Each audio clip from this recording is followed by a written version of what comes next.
Physical activity.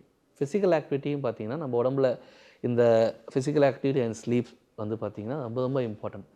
இந்த most of the repair நடக்கிறது எல்லாமே பார்த்தீங்கன்னா, நைட்டு தூங்கும்போது தான். சரிங்களா? ஸோ நம்ம உடம்புல நம்ம தூங்குனாலும், நம்ம உடம்பு வந்து இயங்கிக் கொண்டே தான் இருக்குது. ஸோ அந்த ரிப்பேர்ஸு, நியூ செல்ஸ் உருவாகிறது, நம்ம பாடிக்கு ஃபுல் ரெஸ்ட் கொடுக்குறது எல்லாமே வந்து அந்த டைமில் தான் நடக்குது. So sleep is very important. Physical activity is very important again. இப்போலாம் பார்த்தீங்கன்னா நிறைய ஸ்டடீஸ் சொல்லியிருக்காங்க. ஃபிசிக்கல் ஆக்டிவிட்டி பண்ணால் கேன்சர் வர ரிஸ்க்கு குறைஞ்சிருக்கு நிறைய பேருக்கு. சரிங்களா? ஸோ கேன்சர் பேஷண்ட்ஸ்லேயே ஃபிசிக்கல் ஆக்டிவிட்டி வந்து திருப்பி ரெக்கரன்ஸ் ஆஃப் கேன்சர் வரத்தையும் குறைச்சிருக்கு. நிறைய ஆய்வுகள் சொல்லியிருக்காங்க. ஸோ ஃபிசிக்கல் ஆக்டிவிட்டி வந்து ஒரு பெரிய ஒரு சில ஒபிசிட்டிலாம் பார்த்தீங்கன்னா, அந்த எண்டோமெட்ரியல் கேன்சர், பிரெஸ்ட் கேன்சர்லாம் ரிஸ்க் அதிகம். ஸோ அவங்க வந்து ஃபிசிக்கல் ஆக்டிவிட்டி பண்ணி அவங்க வெயிட் குறைச்சாங்கன்னா அந்த ரிஸ்க்கும் குறையும் அவங்களுக்கு.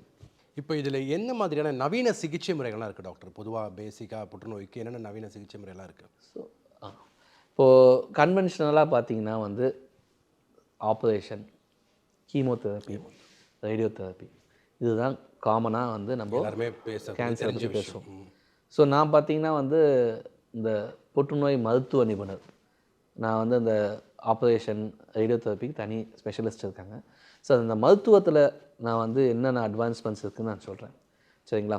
ஸோ முன்னாடி கீமோதெரப்பின்னு சொல்கிறது பார்த்தீங்கன்னா, அது வந்து ஐவியில் இல்லைனா வந்து டேப்லெட்டாவோ எடுக்கக்கூடிய கொஞ்சம் மருந்துகள் இருந்தது, கேன்சர் அழிக்கக்கூடிய மருந்துகள்.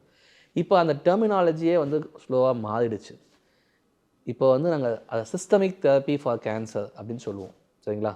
ஸோ சிஸ்டமிக்னால் வந்து ஏதோ வாய் வழியாவோ வந்து வெயின் வழியாவோ கொடுக்குற ஒரு இன்ஜெக்ஷன்ஸோ மாத்திரைகளோ இருக்கும். ஸோ அதில் வந்து பார்த்திங்கன்னா அந்த கன்வென்ஷனலாக யூஸ் பண்ண கீமோதெரப்பி ஒரு அங்கம் தான்.